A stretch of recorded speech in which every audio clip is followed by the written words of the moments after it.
Yo voy a continuar entonces con el siguiente caso, que es un paciente de sexo masculino de 16 años de edad. Mientras corría, siente un dolor tipo tirón, que lo describe como esa forma, en el muslo derecho. Esto sucedió una semana antes de la consulta. Al examen físico, el colega que la recibe en la urgencia encuentra una contractura muscular de cuádriceps y aductores, dolor en el tercio medio recto femoral, que eso sí lograba elevación con pierna extendida contra resistencia, y unos rompasivos de cadera amplios e indoloros. Le solicitan una ecografía donde se describe una interrupción completa de la unión miotendínea distal del componente central del músculo recto femoral con retracción de las fibras tendíneas hacia proximal. Si nosotros recordamos lo que es la anatomía del tendón recto femoral, vemos que existe un tendón indirecto y uno directo. El indirecto se origina en la cara lateral de la cápsula y del acetábulo, y este se continúa hacia distal con la ponerosis central.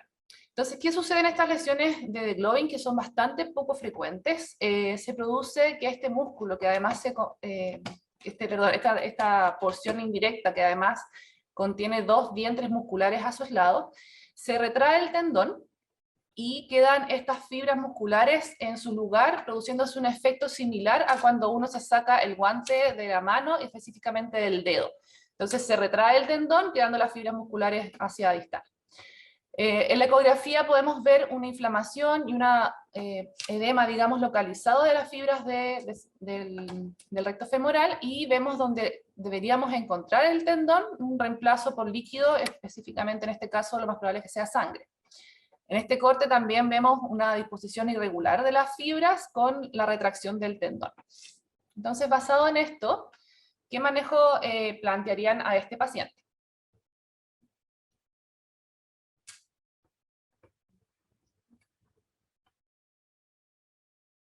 Letra A, resolución quirúrgica con reparación de defecto en agudo. Letra B, analgesia, alternal frío-calor, reposo deportivo de 2 a 3 semanas. Letra C, frío local, kinesioterapia, reposo deportivo de 2 a 3 semanas. O letra D, analgesia, frío local, compresión, kinesioterapia y retorno deportivo entre 4 a 8 semanas.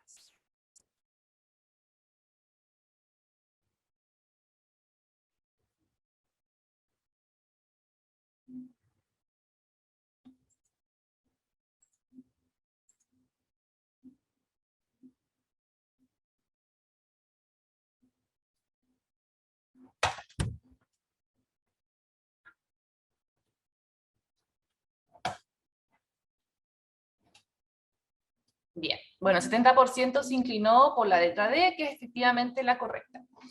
Entonces, ¿qué es importante de estas lesiones?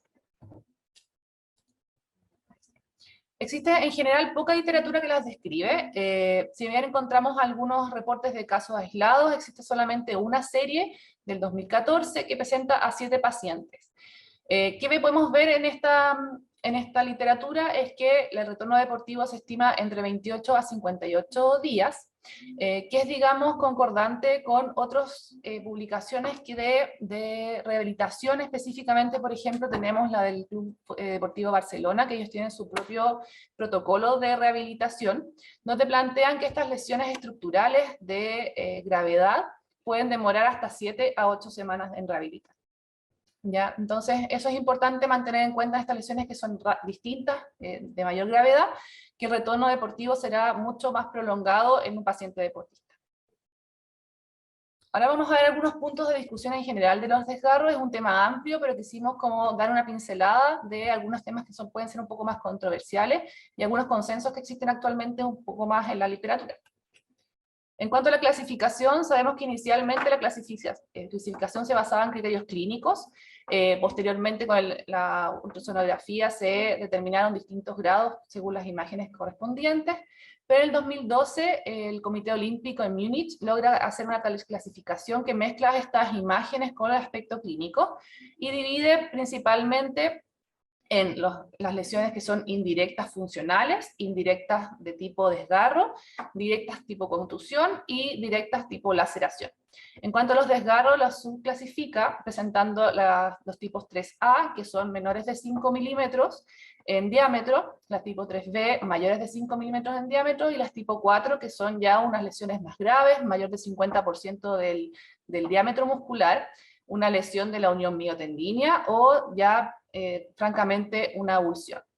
Posteriormente, el Instituto Italiano de Lesiones Musculares, Ligamentosas y Tendíneas establece una subdivisión posterior donde los divide en grupos proximales, esas lesiones proximales, medias o distales, ya que se ha visto que distintos grupos musculares podrían tener evolución distinta según el segmento que se ve afectado. También tenemos otras instituciones que, basadas en sus protocolos de rehabilitación, han generado distintas clasificaciones para ir también adaptando sus, digamos, clasificaciones, como es la British Athletics y el Club Deportivo Barcelona. En general, en cuanto al manejo, sabemos que tenemos un paciente con distintos enfoques que tenemos que tratar. Por un lado tenemos el dolor que generan las lesiones, tenemos la limitación funcional que generan, y además tenemos todo este proceso fisiológico que explicó la doctora Tiznada anteriormente, en que tenemos que ir respetando estas fases para no, digamos, generar cicatrices retráctiles, dolorosas, etc. La gran mayoría responde con manejo conservador, se divide en distintas fases. La fase aguda, que es la que vamos a enfrentar nosotros en el servicio de urgencia, son 2 a 3 días en el que vamos a principalmente entregar frío, compresión, se puede realizar elongación activa y pasiva según tolerancia, pero tiene que ser con alto cuidado, sobre todo en las lesiones estructurales, para no llegar a los rangos máximos y no empeorar esta situación. Se puede aplicar el protocolo PRICE, que es la protección, reposo, frío local, compresión y elevación, y además los últimos estudios agregan digamos, las siglas POLIS, que se agrega una carga según la tolerancia y la gravedad de la lesión. Posteriormente entramos al entrenamiento dirigido, que ya pasamos a esta etapa solamente cuando tenemos un paciente que está sin dolor. Se va a dirigir específicamente a la estimulación muscular, promover la cicatrización, una cicatriz flexible, recuperar la movilidad, y se basa en elongación pasiva activa con ejercicios isométricos, concéntricos y posteriormente excéntricos, además de la movilización neural para evitar los dolores crónicos posteriores alrededor de la cicatriz. Y como adyacente se puede hacer el fortalecimiento de core, que siempre va a mejorar, digamos, la rehabilitación. Posteriormente se retoman las actividades en gimnasio, con rehabilitación funcional principalmente y acondicionamiento físico general. Después se empieza ya el entrenamiento básico en cancha, con distintas superficies, distintos ejercicios basados ya en la actividad propia del deportista que vamos a tratar, mantener siempre los trabajos de gimnasio, y se empiezan a realizar ejercicios de entrenamiento de alta intensidad de forma paulatina, hasta que llegamos ya al entrenamiento complejo en cancha, manteniendo la terapia, digamos, en el gimnasio, y se hace un entrenamiento parcial con el equipo, con aumento de las demandas hasta llegar a un 100%. Lo importante de esto es que tenemos que considerar de forma global, obviamente esto va a variar de paciente en paciente, según el estado de, digamos, la demanda que ellos tengan como deportistas, pero en general el tiempo de retorno deportivo en las lesiones directas, en una contusión leve puede ser de 2 a 5 días, en las moderadas de 7 a 15 días, en las severas de 15 a 25 días, y en las laceraciones va a depender obviamente de la profundidad, del daño realizado y el tratamiento que se enfoque. En las lesiones indirectas, las no estructurales, de 5 a 15 días, que son más que todo los DOMS, las fatigas musculares, y en las estructurales va a depender del tipo, en las tipos más leves de 15 a 18 días, llegando incluso en las tipo 4 a mayor de 60 días. ¿Qué más podemos hablar de complementos, digamos, que nos pueden ayudar a mejorar esto más rápido y mejorar estos tiempos de retorno deportivo? Inicialmente los AINES era controversial el tema de su uso, porque podrían alterar toda esta cascada inflamatoria que nos lleva a la reparación, pero eso en los últimos estudios se ha descartado. En cuanto a otros complementos como los corticoides, el PRP, el losartán, las stem cells, las ondas de choque, no hay estudios, digamos, que demuestren su efectividad y no están recomendados. Y en cuanto a la cámara hiperbárica, existen estudios de algunos números, pero no, digamos, masivos, que podrían demostrar utilidad en aquellos pacientes que presentan lesiones de tipo leve, ¿ya? Pero en lesiones moderadas de alta gravedad no se han demostrado su eficacia. Lo más importante de esto, y lo que sí se ha demostrado que puede disminuir esos tiempos de reintegro deportivo, es una rehabilitación adecuada, con los pasos que mencionamos, y sin acelerar los procesos que tenemos. En cuanto a la cirugía, Tenemos que estar más que todo enfocados en aquellos pacientes que presentan lesiones completas o subtotales. En general las indicaciones no se basan en la evidencia, son más, digamos, caso a caso y depende mucho también del nivel deportivo de cada paciente.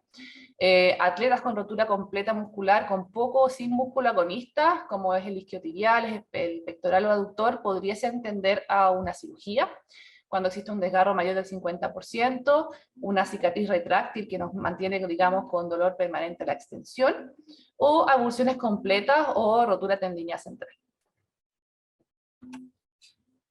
Bueno, la idea de esta charla, además de compartirles dos casos clínicos que son infrecuentes, pero muy interesantes, es, en primer lugar, transmitir la señal, digamos, o transmitir el mensaje de que no todas las lesiones musculares son el desgarro común y corriente, que se mejoran 2 o 3 semanas, que tenemos que indagar de una forma más minuciosa, digamos, al momento de enfrentarnos a un paciente, y que debemos considerar muchos aspectos, porque probablemente en este caso nos vamos a enfrentar a una cascada de procesos, ya hasta que podamos realmente darle el alta a nuestro paciente.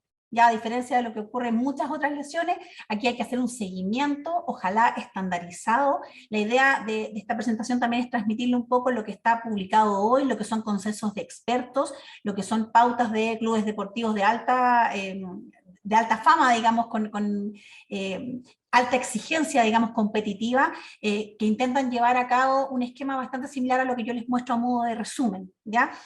Siempre es muy importante hacer un primer proceso de examen o tener un basal desde el cual partir, ¿cierto? Tratar de ver cuál es el tipo de daño, cómo se produjo el tipo de lesión muscular, frente a qué lesión estamos, caracterizarla de la mejor manera del punto de vista clínico y sobre todo de imágenes, como conversábamos anteriormente. Tratar de identificar precozmente cuáles son los factores de riesgo modificables y no modificables que ese paciente tiene, y un poco cuáles son las demandas del deporte al que se ve enfrentado y cuáles son las exigencias para el reintegro, ¿ya? Es muy importante cuando uno va a establecer el tratamiento, que ya conversábamos, en la mayoría de los casos es conservador, siguiendo las pautas que María José les presentaba, es estar haciendo una evaluación clínica periódica y estar reevaluando al paciente, ir midiendo la respuesta al tratamiento ortopédico, ¿cierto? Y esto se tiene que hacer tanto periódicamente, pero también durante la rehabilitación, función fundamental que cumplen los kinesiólogos, de irnos transmitiendo, ¿cierto? La información de los avances del paciente, ¿cierto? Para que al momento que el paciente va a retornar al deporte esté en las condiciones óptimas, no solamente del punto de vista físico, sino que también del punto de vista psicológico, ¿cierto? Que no tenga miedo de volver a la cancha, de volver a desgarrarse. Muchas de estas lesiones son recurrentes, y la mayoría de los pacientes que hacen deporte de alta competición ya ha tenido una lesión muscular antes, y finalmente lo que nosotros buscamos con esto es tratar de que el paciente tenga el mejor pronóstico posible, que tenga una reincorporación al deporte que sea efectiva, que no tenga una recurrencia de su lesión muscular, y que en el fondo vuelva a tener el mismo rendimiento deportivo que tenía antes de lesionarse. Muchísimas gracias. Gracias.